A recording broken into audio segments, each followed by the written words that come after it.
this is kind of an experiment here because this is a introduction to philosophy class.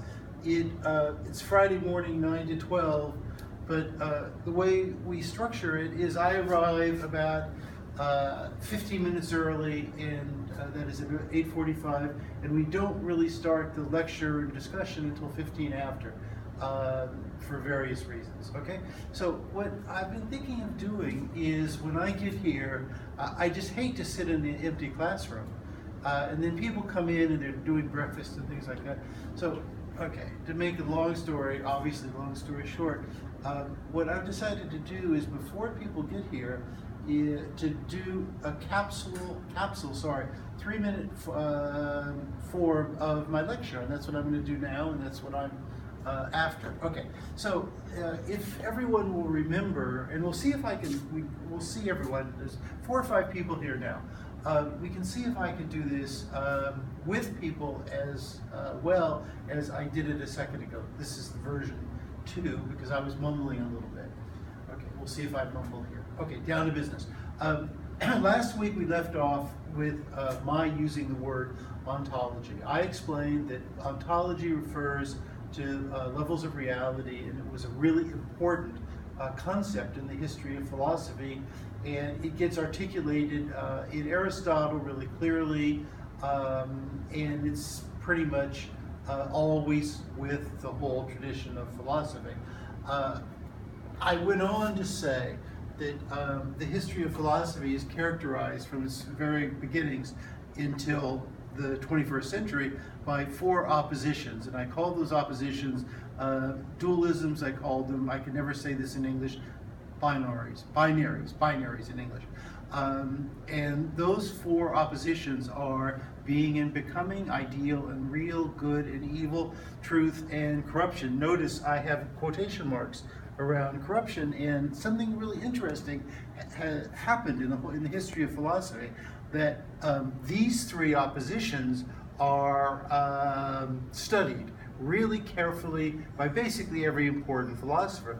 For some mysterious reason that no one has really worked out, the notion of truth is not really a primary topic in the history of Western philosophy. This is fantastic. This is really interesting. The whole damn thing is about truth, but no one, or very, very rarely, does anyone really reflect on truth. Okay, and of course, as you can imagine, what we do in Philosophy 1010 in Largo, Maryland, we're going to reflect on truth, which is what we're doing right now, in fact.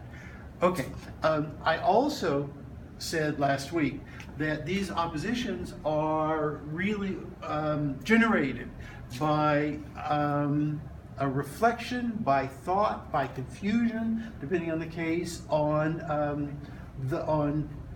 the double notion of permanence and change. So what you have is 2 levels of oppositions. These 4 founded on the sort of wonder at the change in human experience contrasted with permanence in human experience. Now, one thing I've not said, but where we're going in our class is to show how all that stuff really is centered around the notion of time. And where we're going here is to look at the 2 faces of time. There's an objective face of time, which you could call linear or chronological time, which, we just look at the clock and we see. But however, there is another much deeper, much more interesting notion of time. It's a subjective notion of time, that is how you experience time. And one of my goals in this class is for you to have a much better understanding of how you live time. Okay, more about that in a second. Now we're connected with ontology over there. Sorry, I'm messing up my cameraman here. There's the notion of forgetting of being, and remember, being is up here. It's one of these key and code words, and the overall thesis here is that most people most of the time forget these oppositions in general and being in particular. And that has, I think, grave consequences for human life. And it's one of the things that sets up many of the problems that we have today. But that's something we'll be looking at in about a month or so. Now, the other one of the points I want to start making, you see, as we're kind of moving past the halfway mark in our class, we're going to talk more and more about what philosophy is in general. We've not kind of done that so much. We've looked at the traits and the characteristics of philosophy now, from mythology to Augustine, which is where we are now, more or less. And but what I want to show you is philosophy has two sides. Philosophy has a very arcane, that is to say abstract, difficult side. And most people who have studied a little bit of philosophy and have a kind of a vague knowledge of what it is, see this side of it. They see the technical, the hard, the complicated, the kind of weird, nerdy side to philosophy, which, I mean, that is certainly in philosophy. However, that is, to my mind, a minor part of it. It's like this is the technical language of philosophy. The technical language of philosophy masks a really simple set of reactions to life, and I think it's important to know a little bit of this, to have the basics, which, teaching you about ontology and levels of reality, that's a start on this.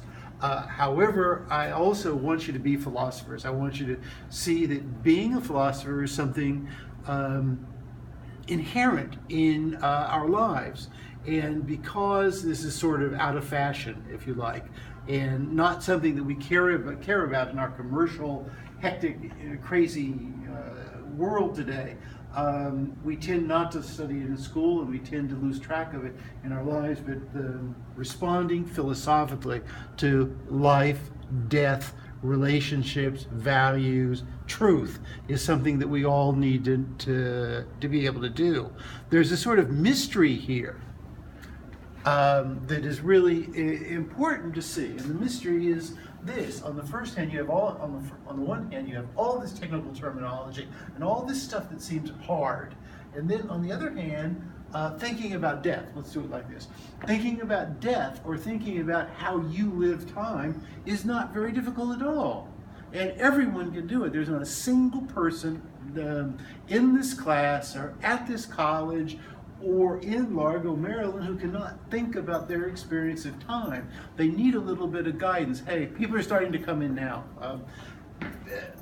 They need a little bit of guidance, perhaps, but not very much. And of course, they need to be pointed towards the key passages in the history of philosophy. There's only about 10 key books in the whole history of philosophy. And some of those books, you don't even have to read the whole book, like Plato's Republic. I mean, there's about 15 paragraphs that are really, really, really important. A good teacher can take an intelligent class, which my class is certainly an extremely intelligent class, into the heart of these things. It's not difficult at all. So the mystery is, why don't people do this? Why don't they think about death? Why don't they think about life? Why don't they think about, well, where are you going to be in 150 years? Where are you going to be? Your body is going to be SHIT. Okay, it's going to be dead. Okay, but does that mean you're going to be gone? This is really important questions that everyone should be thinking about. It's mysterious to me that people think about what? They think about cars and money and ego and crazy elections, rather than thinking about eternity.